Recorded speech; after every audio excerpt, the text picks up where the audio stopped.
It was a dark evening when Emma, Caleb, and Emma's younger sister, Mia, arrived at Blackwood Manor, a massive and sinister mansion isolated from any nearby town. The manor belonged to their uncle, about whom they had heard troubling stories but had never met. He had recently passed away under mysterious circumstances, and the family lawyers had sent an invitation to the reading of his will, along with an invitation to stay overnight. As they walked through the massive wrought iron gate, the wind seemed to whisper hidden warnings. The manor loomed in front of them, dark and imposing, with dusty windows covered in ivy, and the air smelled damp and moldy. Upon reaching the large wooden door, Emma noticed a brass plaque that read, "Blackwood Manor, 1856.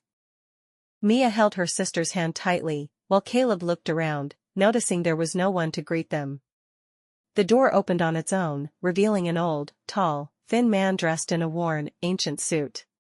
He was the butler, but his expressionless face sent shivers down their spines. "Welcome, Miss Emma, Mr. Caleb, Miss Mia," he said with a trembling but calm voice. "You are expected. The master awaits you in the library."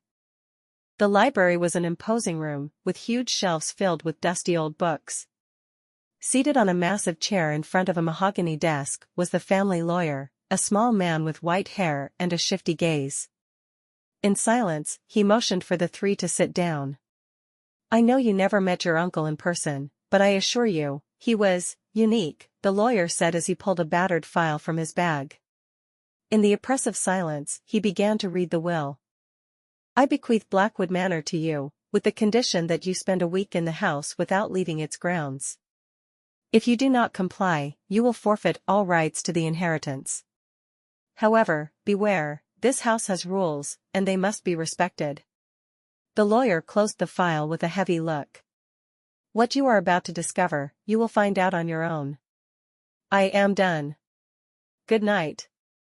Before Emma could ask about the meaning of the house rules, the lawyer hurried out, and the door closed with a final thud. After he left, a suffocating silence filled the room. Caleb picked up a lamp from the desk, and as its flickering light illuminated the space, he noticed a wooden plaque on the wall with a set of handwritten rules.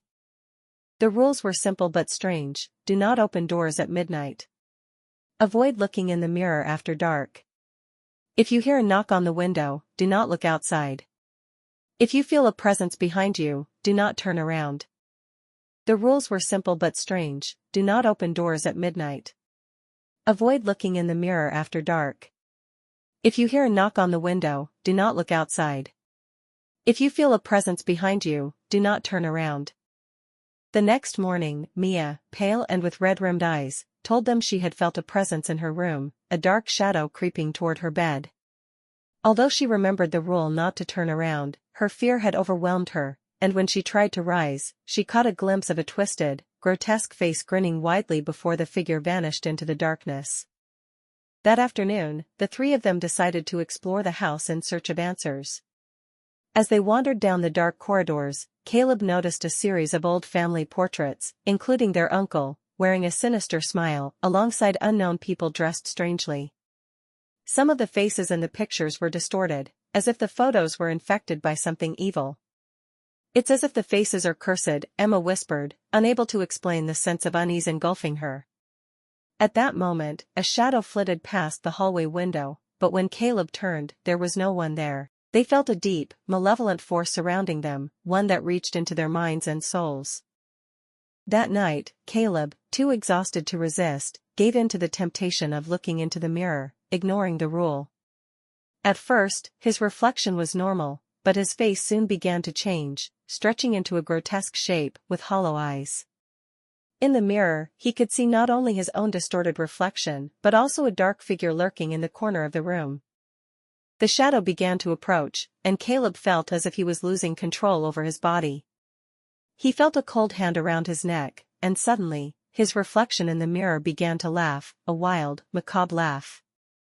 Summoning all his strength, Caleb managed to turn away, and when he snapped out of his trance, the figure was gone, leaving a black stain on the mirror. Emma and Mia found him collapsed on the floor, still trembling with fear. They tried to calm him down, but they, too, felt the sinister presence haunting the house. The third night at Blackwood Manor was the last one they could bear. The three decided to confront the house and its curse.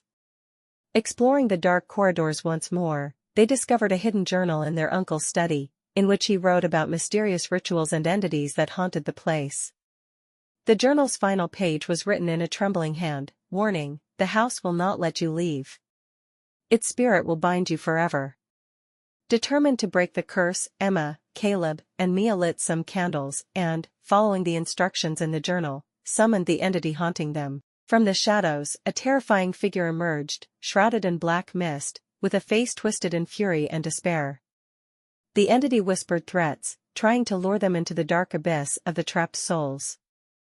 With a final prayer, Emma threw the candles onto the floor, setting the room on fire. The darkness began to dissipate, and the house itself seemed to shudder under the weight of the flames. A scream echoed through the entire mansion as the figure vanished, dissolving into a thick mist. They fled the house, and as Blackwood Manor burned, Emma felt the curse had been lifted. Watching the smoldering ruins, the three of them felt an immense relief. Blackwood Manor was now just a memory, and the malevolent presence had been banished forever. Or so they hoped.